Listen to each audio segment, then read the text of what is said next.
Hi everyone, it's Jennifer Hoffman of EnlightenedLife.com, and in this video I want to talk to you about energy cords. Now, if you've been following me for a long time, I've been teaching about energy cords and cord disconnecting or cord removal since about 2006.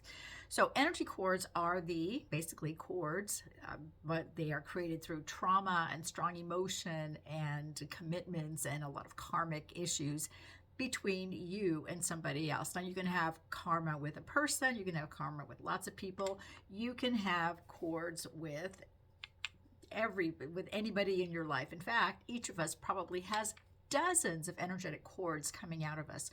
So think of the time somebody broke your heart, who you're still angry at, the thing that really upset you, the person who really upset you, somebody who said something mean to you once upon a time.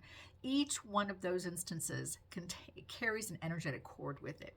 So a lot of people will tell you, cut the cords. So I'm going to show you why you don't cut the cords and why my process of cord disconnection is far better and is far more complete. So if I cut the cords, and yes, here I'm going to cut the cord. I'm done with you. I'm cutting the cord between us. Well, what's the problem? Each of us still has a little piece of that cord. So what are we going to do? We're going to take our cord and we're going to go plug it into somebody else who is going to help us, we hope, resolve that issue. What's a better way? We go through the cord disconnect process. Now, this process is unique to me. I'm the only one who teaches this.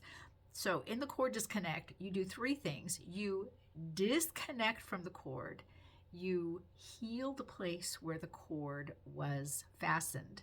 It was connected to you. And then there's one more step that you're going to have to take my cord disconnect process to reveal, because I don't want to reveal this secret. It's just so unique to what I teach, and it's so helpful for you.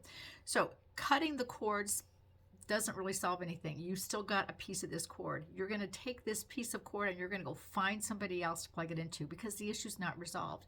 If you want real completion and closure, if you want to be completely finished with something, you have to take that final step, which is disconnecting this energetic cord that binds you to that person.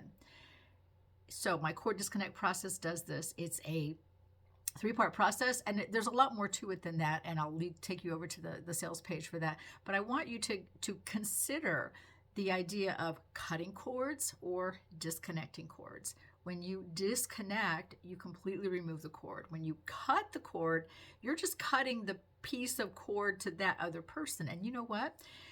Depending on how upset you are, or how long your connection has been, or how much you really don't like that person, or how much regret or resentment or anger you still have towards them, you're going to cut that cord really close so that you have this really long piece of cord still attached to you that you're going to go find somebody else to work that situation out with. So my cord disconnect process prevents that. It allows you to disconnect from the energetic cords that bind you to other people so that you don't reconnect. It allows you to heal the place where they're connected, and it allows you to also make sure that you aren't connecting any cords to anybody else. It's Jennifer Hoffman. Join me in the cord disconnect process. My special for the end of the year is here, and I'm going to direct you to it in just a moment. Click the link below. Actually, go to enlighteninglife.com/cords, CORDS, and you will find how to take this process. It's a self-study.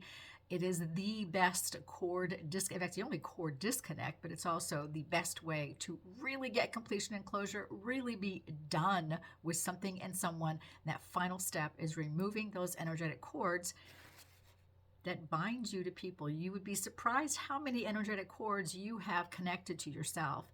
And in my process, I show you how to disconnect those so that they aren't there anymore, and you can't get triggered by someone, you can't get triggered by a process or a memory or a word or somebody coming into your life that you would normally gravitate towards because you have unfinished business with that particular energetic concept. You won't feel the temptation to do that at all. So join me in the cord disconnect process. It's a great way to end the year. It's a great way to also end your connection to energetic cords and how they manage your relationships, how they manage your life, and how they end up creating a great deal of discord and trauma and unnecessary upset in your life. I will talk to you soon. Thanks so much for watching.